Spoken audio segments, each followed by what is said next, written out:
Refresh.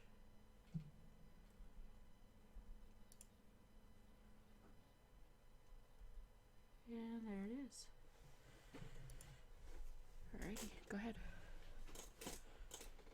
I'll just start with script. Yeah, go. Alright. Hello and welcome to the Dean and Jenn Show, Adventures in Parentpreneurship. This is Season 1, Episode 14. I'm one half of your hosting team, Dean. With Jenn. And we're ready to get rolling with this week's topic, the importance of attire and style. But first, we have some thank yous to send out to our friends and supporters. Josh Woodward for our amazing intro outro music. Kat Mason at CM&A Consulting for his crazy awesome marketing skills. Eric at EK Seniors for his workflow education sessions. eTech Customs for computer help, as well as James Lights for computer help. And Sarah at Soulbound Leather for our amazing leather and leather camera accessories. You know she has a purse line now, as well as some wallets. Does she? Yeah. Pretty cool. Shoot. So you guys should head on over to soulboundleather.etsy.com and check out her store. Of course, this podcast would not be possible without the grace of God. And as always, you, the listeners, spending your time listening to us, we greatly appreciate all of you, no matter how many or how few. Yes, so let's get right into the discussion about the importance of attire and style. Luckily enough, folks, unlike her threats last week, I was able to avoid my wife. You said you were going to shave me in my sleep, and I was lucky to avoid you attacking my luscious locks of hair and my... I don't have a good word. My scruffalicious beard whilst I slept. I was able to wait till you fell asleep first. But and I did the same strategy whenever the Chicago Blackhawks were going for the Stanley Cup. So, but in all seriousness, she has brought up quite a few good points in the past with me, in form of lectures and lectures. Not in the most loving, in the educational sense, yes, lectures, not loving in way. the nagging wife sense. You were never really nagging. I should rephrase that. You were never nagging. You were always, I think the phrase would be like concerned. You were afraid that I was going to walk out of the house one day. You beautiful mountain man, you. You thought I was going to walk out of the house looking like Daniel Bryan. Oh, boy. But, style is always an important thing. And one of the first things that has to be considered is your first impressions. You and I have had this discussion several times. Yes. And that's why, so my current job with the Northwest Guardian, you went out, and I don't know who you went shopping with, but you picked up new shirts and a new sweater vest type thing for me in preparation for my interview with the Northwest Guardian. And I walked into that interview looking pretty stylish. So that's always one of the first things. If you're doing an interview, whether it's for a job or for your industry, Jen, as a photographer, you always want to have that good first impression. Mm-hmm. Yeah, it's super important when you're meeting with clients for a consultation. You don't want to go show up in jeans and a t-shirt if you can help it. You're not going to look like you know what you're doing. Or sweatpants. You're going to look like a mom with a camera. You want to look like a photographer, and that's one of the things that I've seen you really. That's one of the things you pride yourself in is you at least you always take great care of getting ready for the day, the shooting assignment. Yeah. So, but it also extends past not only that first interview, but also whenever you're meeting for a consultation. Or just, in general, you could meet someone at a grocery store. Right. I mean, one of the biggest hurdles that I have faced in the last 12 months, I would say, has been I'm is pretty funny. You guys probably don't even realize this because I'm sitting here having a podcast, and I've been on Facebook Live, and I've been on Periscope, but I'm a shy person. It is not my thing to go up to a random stranger, shake their hand, tell them they're beautiful, and hand them a business card. That's a very difficult thing for me. And the excuse up until a few months ago was, oh, well, I'm not wearing makeup today. Or, I'm in jeans and a t-shirt and blah, blah, blah, blah. Well, I noticed that with myself, that if I dress the part, I feel better about myself. So I started dressing the part. I took that excuse away.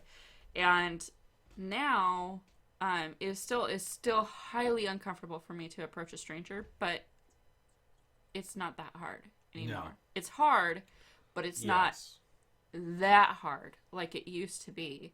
Exactly. And I am still a shy person, but I'm coming out of my box, which is good. And it's always been fun for me to watch, but, you know, I always sit there for the longest time when you were first telling me about this shyness you had. I was like, really? Because it's not that hard, but who am I to judge? I've been somebody whose career is to walk up to people randomly at events and just talk to them about whether it was a sporting event or, you know, a community event, like getting interviews for a story. Which is an amazing way to garner a client if you're dressed the part. But, you know, like, I don't know. I just don't have the practice that you do, I guess, maybe. Yeah. And the more I do it, the better I'll be. And certainly dressing right and having a little bit of makeup on so I look professional. I look like the professional that I am. I command the implied professionalism that does go along with the person that I am behind the camera. I command that kind of respect if I'm approaching somebody dressed appropriately with the appropriate amount of makeup on and a few cute little accessories, as opposed to, you know, if I'm just schlumping around in a band t-shirt and a pair of jeans and it's one thing mismatched socks. It's that's like the kind of look half that nail polish, messy bun. It's a little okay makeup. If you're like a photographer at concerts, I guess, maybe. Maybe, but even then. So that one I've seen go either way. I've gone to rock concerts before, and I've seen a photographer dressed like the band on stage. It helps when But can I say that I've also gone to the same concert, and I dressed like a professional at that concert, and for the most part, I garnered more respect than that other photographer. But that other photographer is like a known jerk in the industry, and he... boy, did he sure play the part, you know. I think part of it is that, I have a feeling, and let me play devil's advocate, that might be not the worst idea ever, because if you think about it, if he's dressed like the other members of the band, he can kind of blend in as he takes photos on the stage. Well, sure he could, but... Or is the person you're talking about someone I've never seen and he looks completely out of place anyway? No, he's just yeah, he just showed he doesn't okay. I can't remember what his name was, but I would feel bad mentioning it anyways. I've seen two photographers, not myself, but older men that these are older men that I would respect, both of them in suits, both of them show up to rock concerts, both of them amazingly talented photographers, and one I respect a lot more than the other, and I've respected a lot more than the other from the get-go. Well, the one that I respected a lot more from the get-go, almost always dresses in a suit.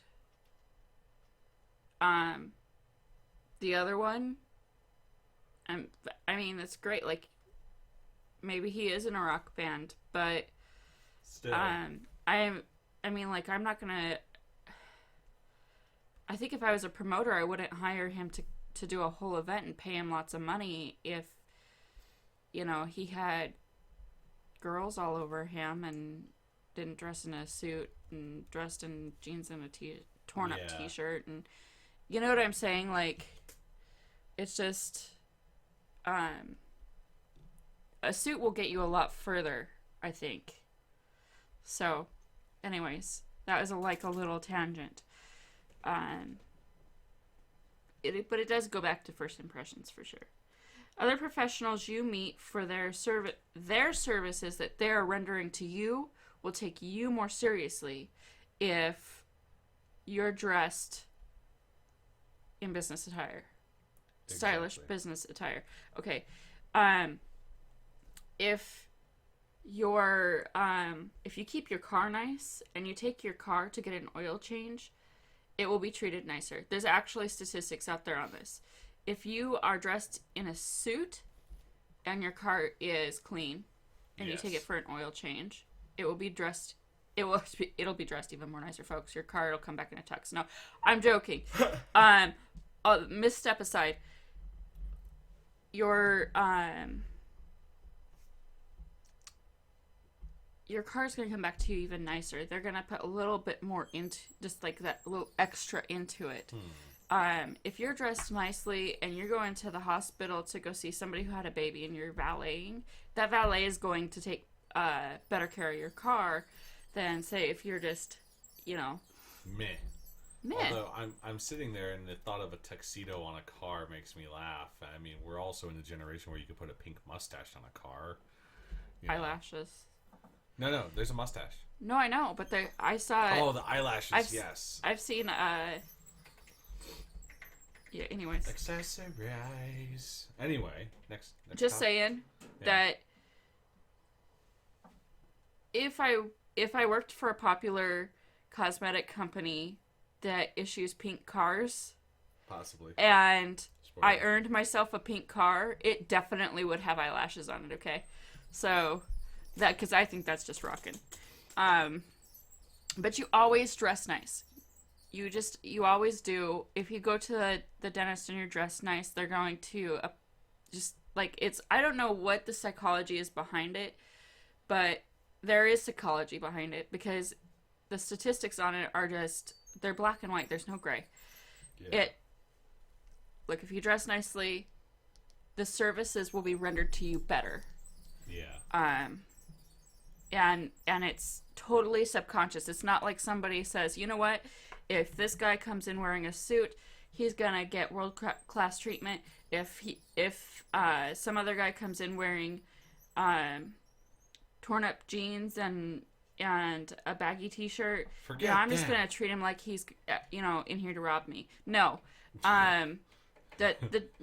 hardly anybody ever makes the conscious decision of that, and I don't think that people in jeans and a t-shirt get treated like they're gonna rob somebody most of the time.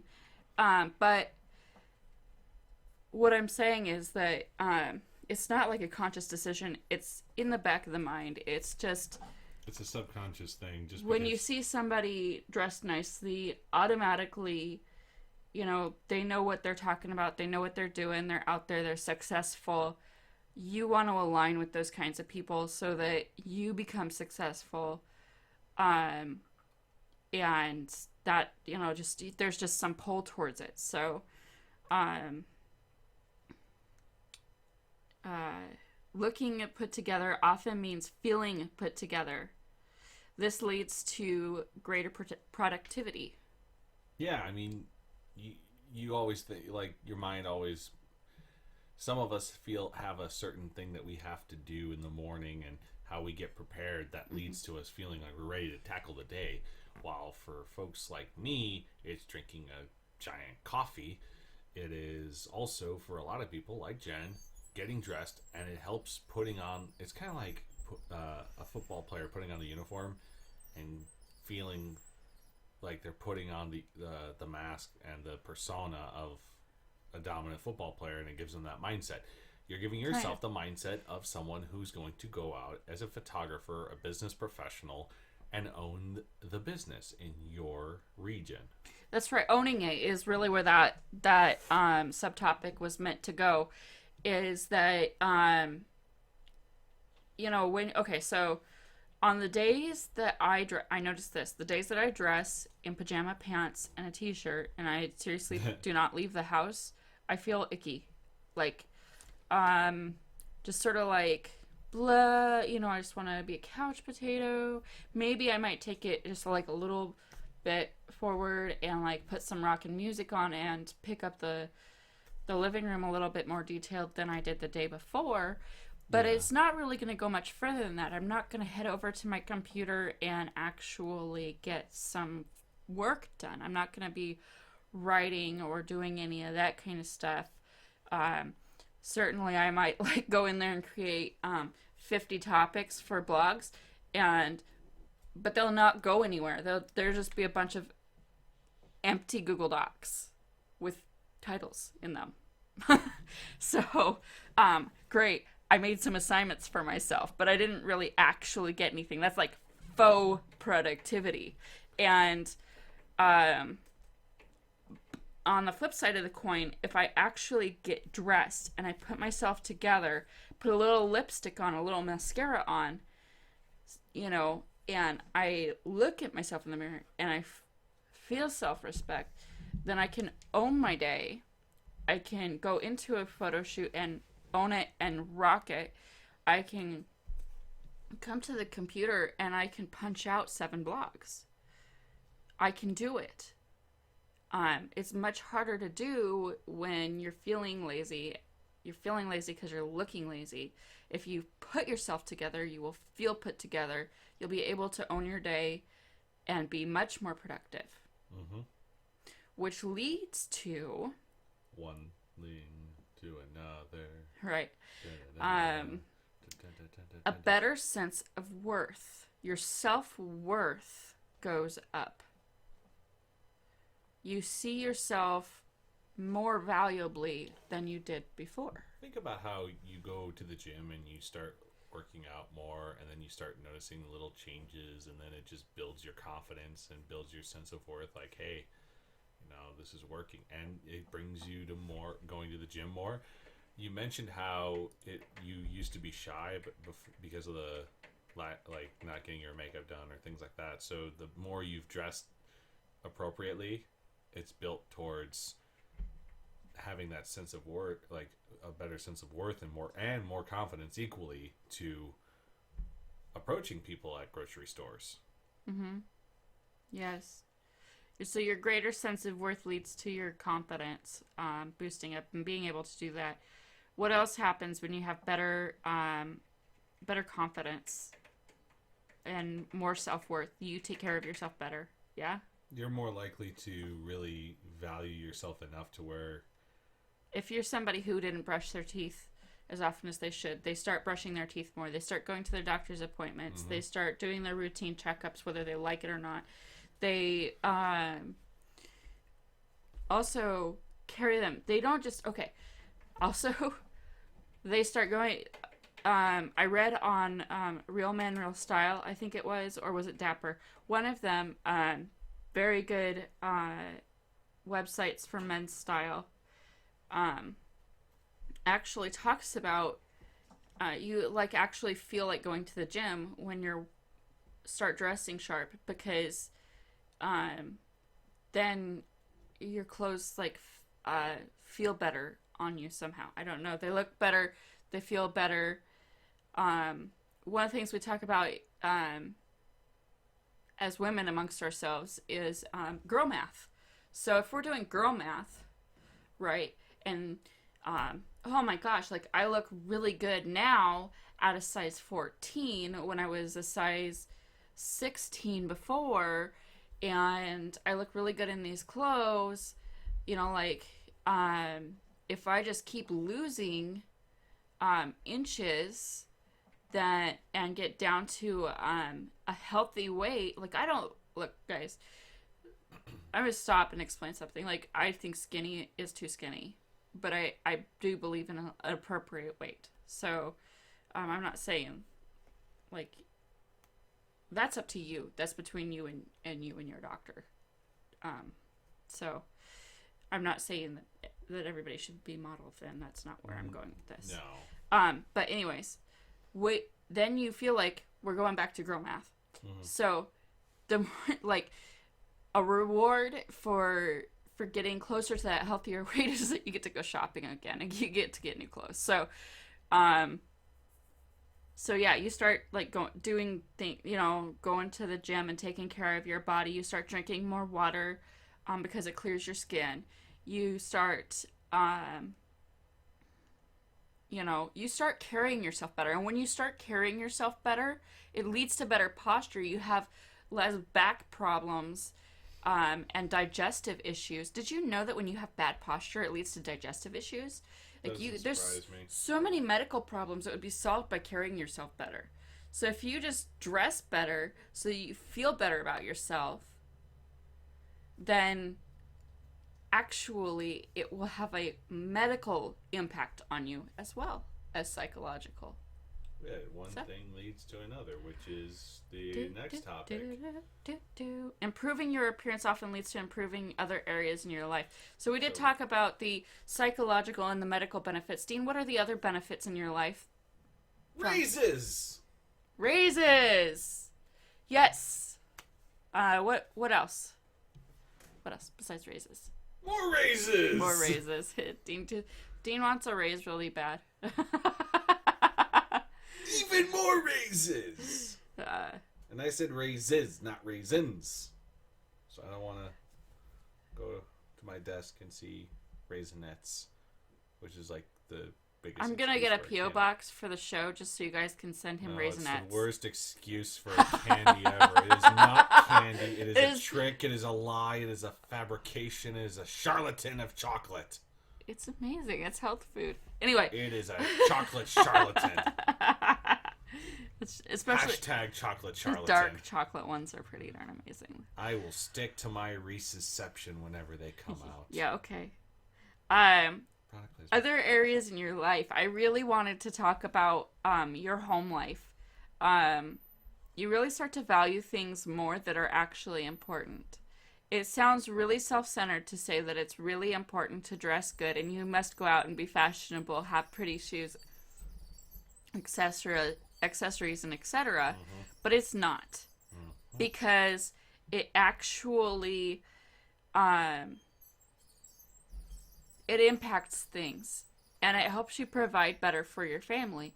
One of the things that you have to provide for your family besides money is your person, and so when you're there as your person, one of the impacts that maybe it might have on you is that you just appreciate things a little bit more, and not things like necessarily like a beautiful leather chair or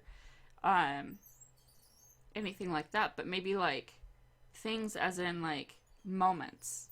So you appreciate more the time that you spend with your children. You appreciate watching them grow up. You appreciate activities with them. Maybe you do appreciate the things in your house more, so you take better care of them.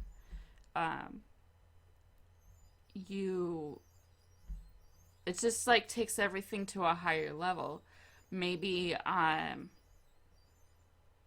you don't tithe at church because you don't have self-respect and you just think like I'm a crappy person anyways, like why would God care about my finances?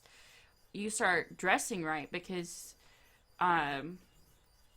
you think, what the heck, why not give this a shot? Maybe like I'll get a raise or something. And you start dressing right every day. All of a sudden you start feeling good about yourself. Maybe then you start tithing. Maybe then God helps you with your finances because what?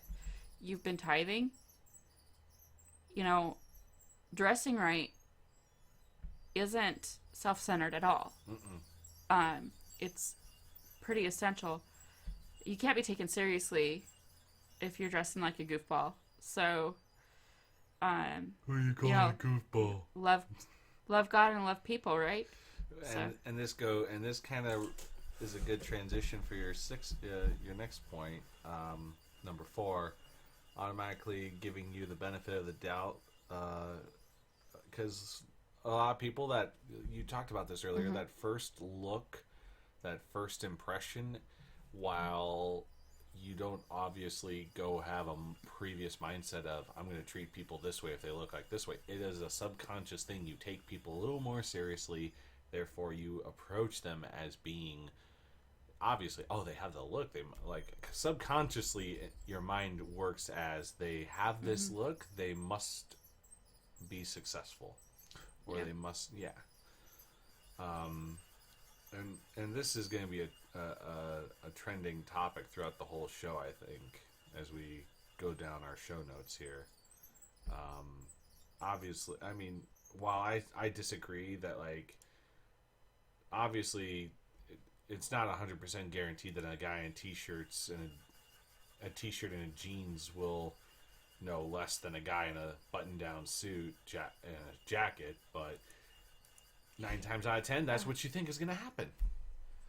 Because, I mean, honestly, Dean could have gone to school with the exact same person, like somebody that looked just like him and acted just like him and all that, and they had the same education, and the only thing that's different is Dean is Dean and George is George. But say George dresses in a suit and tie and Dean dresses in jeans and a t-shirt, they both go to the to an interview. Who are they gonna pick? Well, obviously yeah, they're gonna pick George. Damn you, George. If you're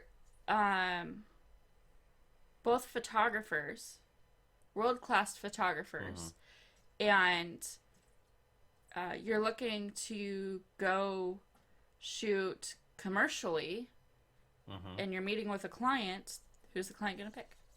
In all fairness, I wouldn't be wearing t-shirt. I'd be wearing a button-down. Pick up, but a very nice button-down. We pick on jeans and t-shirt a lot, but there actually is a place for jeans and t-shirt in the style world. So I don't want you to think that, but it's just I don't want you to think negatively about jeans and a t-shirt. It's just like, in my head, I'm picturing like some guy in raggy jeans and a Budweiser t-shirt, or not necessarily Budweiser t-shirt. I don't want to get in trouble for like making Budweiser sound bad, because that's not my intention at all.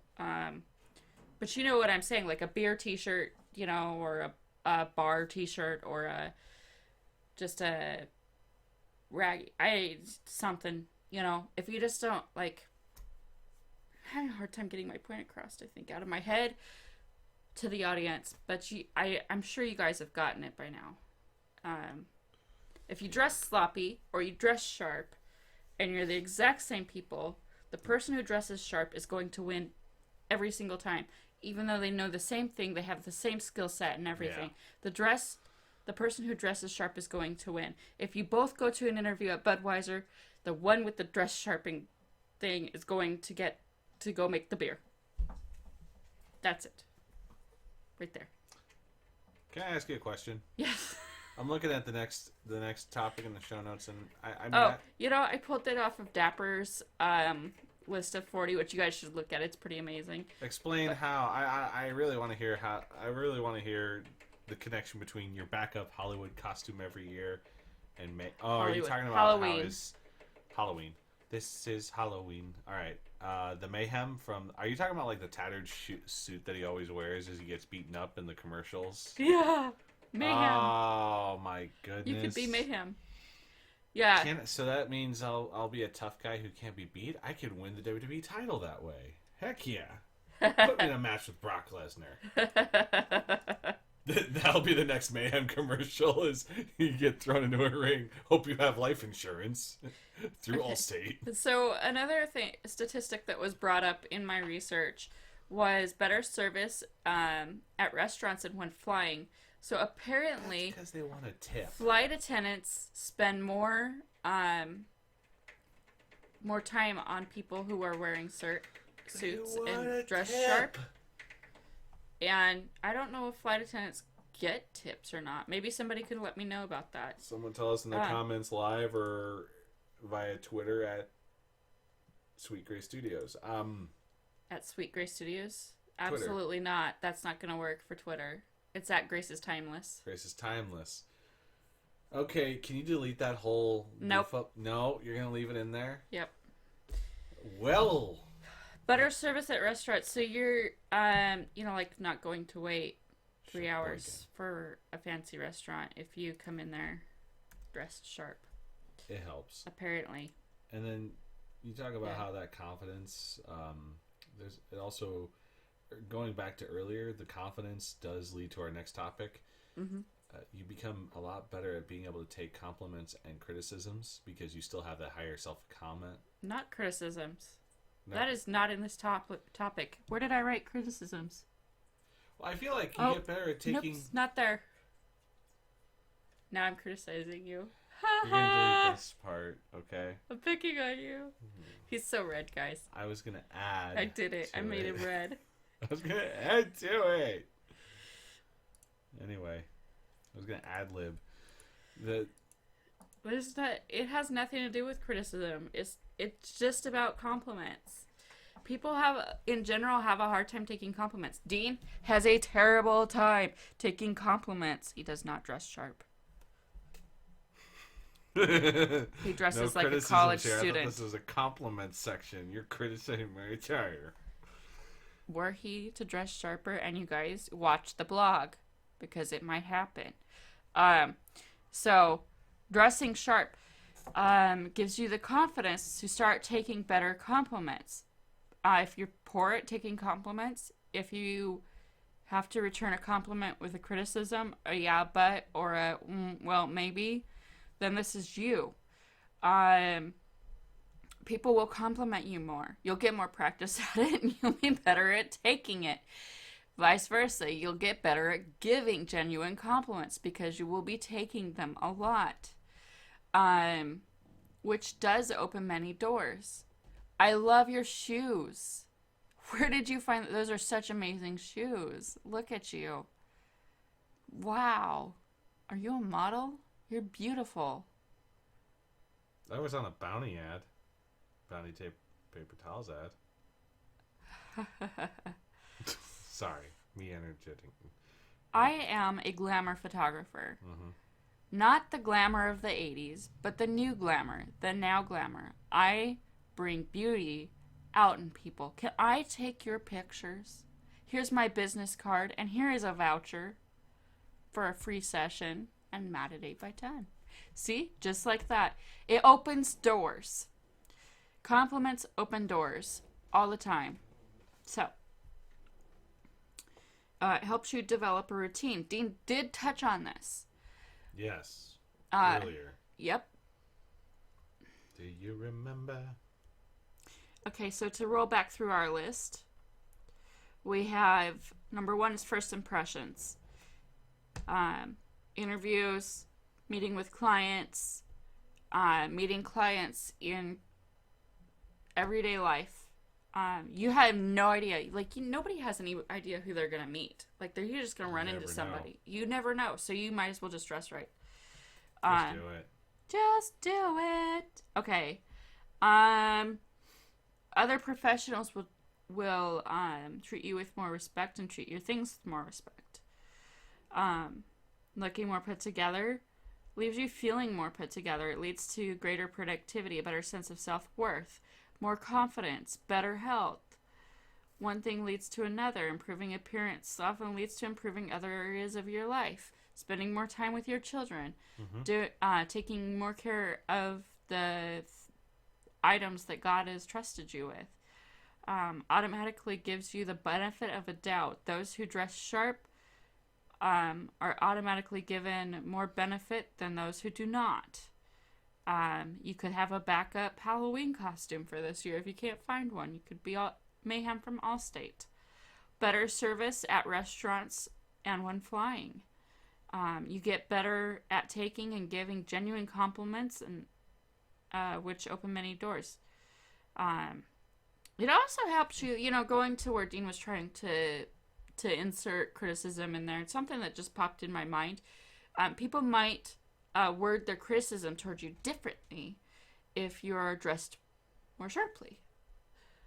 They might word it with more respect towards you as a person. You'll be a lot. It becomes as opposed easier. to just, for example, examples. Look out, Dean. say I had an intern, and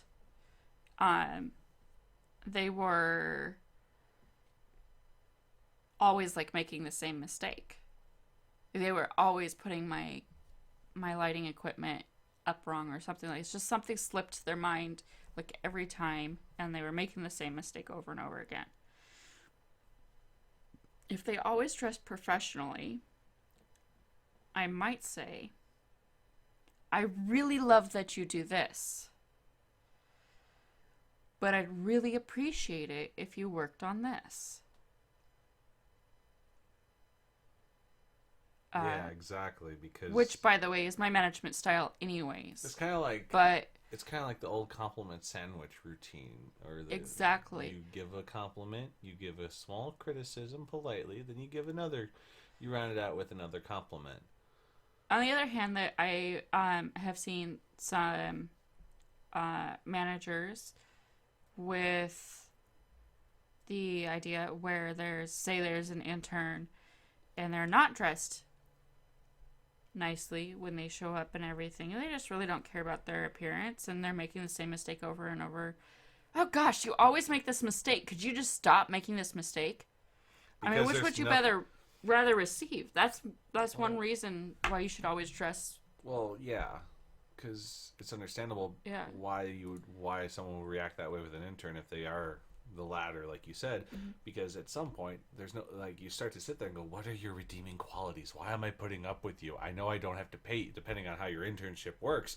I know I'm not paying them, but gosh darn it. Yeah. And then it helps you build a routine. It can bring out more gentlemanly and ladylike side in you. I say, are we going to the horse race today, this afternoon, with a mid-julep? Oh, sorry, I thought you meant gentlemanly. Can I have a handlebar mustache like the gentlemen do in the old times? Maybe. No, like opening doors and crossing your ankles instead of keeping your legs spread open. You know, the appropriate place to rest your hand, gentlemen. Which is here. Here? My husband is loaded with sarcasm tonight. I do apologize.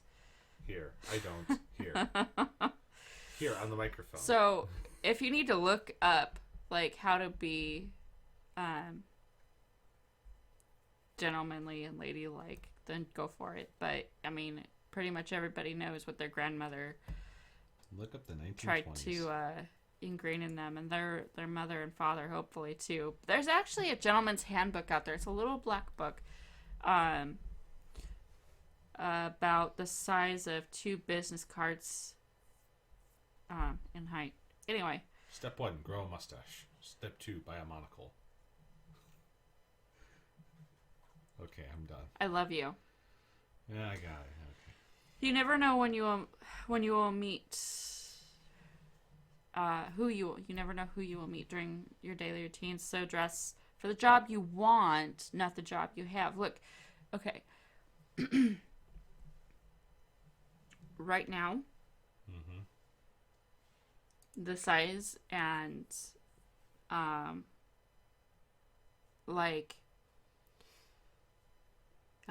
patronage I have to my photography business is that of a hobby photographer. At the moment. But what I want it to be is Sue Bryce. Ah, yes. Google. Sal Sincata. Craig Lemire. Craig Lemire. You guys get what I'm saying? Lindsay Adler. Laura Jade. Those big names. That's where I want to be. I want my name in that list. Well, I never know who I'm going to meet. Sue Bryce frequents Creative Live a lot. So does Lindsay Adler. A lot of big names frequent Creative Live a lot. If I want to rub elbows with them during their break, when I'm up there randomly and they're up there randomly, I had better be dressed the part. So not in pajamas, you have not in sweatpants. no idea who you're going to run into. So dress for the job that you want, not the one you have. I mean, if you're, say you're a businessman at like a small company and you'd like to go work for a Fortune 500 company and, don't just sort of like dressed in an oversized suit that hangs off of you. Dress sharp, dress nice, get a tailor. When you're going out and doing things, you don't know who you're going to meet. You might just go service somebody that owns a Fortune 500 company, and, if you're dressed nice, maybe they decide that, hey, I really liked Bob's personality. Bob dressed nice. Bob, seems like he might be a good fit for my company. He sure did me good when he serviced me in this area of my life. And there you go. All of a sudden, you've got somebody calling you up and saying, hey, would you like to come work for me? So, yeah, like you don't know who you're going to meet. Dress for the job you want. Certainly can't help come review time either. So. And you also have to make sure, how aware are they of their surroundings? Just like they have to be aware of their attire. I was going to make a Pokemon Go reference, but I think that's been beaten down a lot. We've heard enough. So it's like summertime, right? And a bunch of people are going on vacation, and they're going, like to Florida and Mexico and all these different places, and they're like, well, Jen, like, you're so gung-ho on, like, dressing sharp, but how do you do that for the summertime? Go check out the YouTube channel for Real Man, Real Style, and you'll see, like, he's just, like, amazing. Like, go follow him. He has amazing tips on all of that. He shows you, like, what kind of shorts are appropriate, shoes, watches, everything. Like, he'll point you in the right direction, like, right away. He has a Facebook group. He has a website. He has a blog that he runs. There are female bloggers out there that do that too. I mean, like, if you look for it, you'll find it. There's really no excuse. And money is not even an excuse, because they have nice stuff in thrift stores even. And if you buy something that fits, for the most part, in a thrift store, and it just needs to be tailored to you, you can get a good tailor. If you can't afford a tailor, but maybe the tailor needs a service of some kind that you can provide, you can barter. So, it's so important. I mean, the pastors of my church, they're not rich people, but they still dress nice all the time. Casually nice. Like, yes. Approachable. Like, you can approach them easily, like a friend at school, or, but still sharp. I mean, they're not dressed like James Bond, but...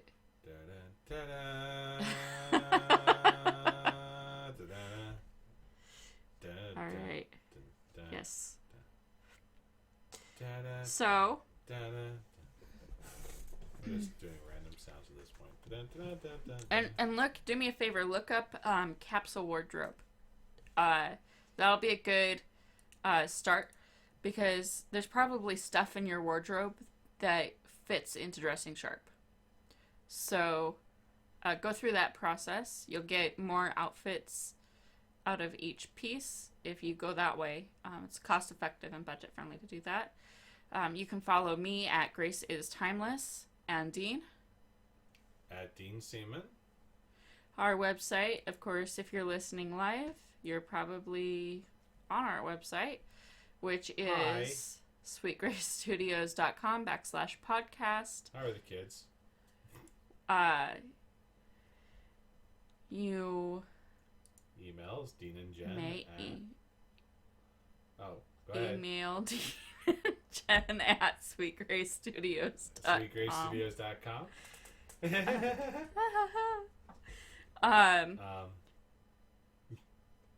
I'm just echoing you at this point. I'm having fun. Anyway, you gotta tell them about the contest. Yes. Go ahead. Our contest. Help us reach our goal of 100 listeners in a week and get entered into a drawing for a super fantastic, awesome show t-shirt designed by yours truly. I'm wearing one now. No, you're not. They don't know that. It's not TV. Honesty is the best policy, Dean. You want people to get the shirt, right? Get excited about the shirt, and you tell them that we have them ourselves. They'll get excited. All you have to do is listen into our show, like it on Facebook, comment on an episode on Facebook, SoundCloud, our website, and you are entered.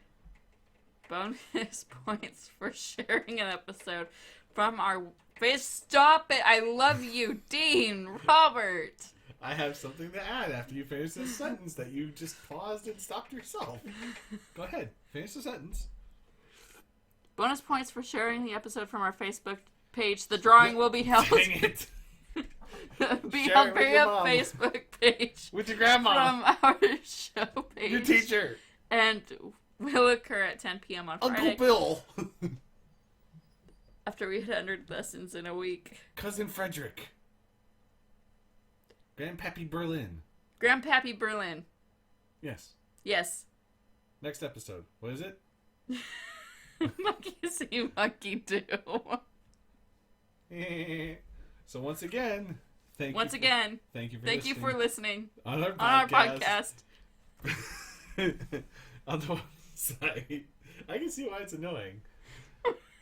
And for those watching or listening live, because someone forgot to change show notes. We're not on Facebook right now. Very tired. Good night to you, and good night to Traverse City.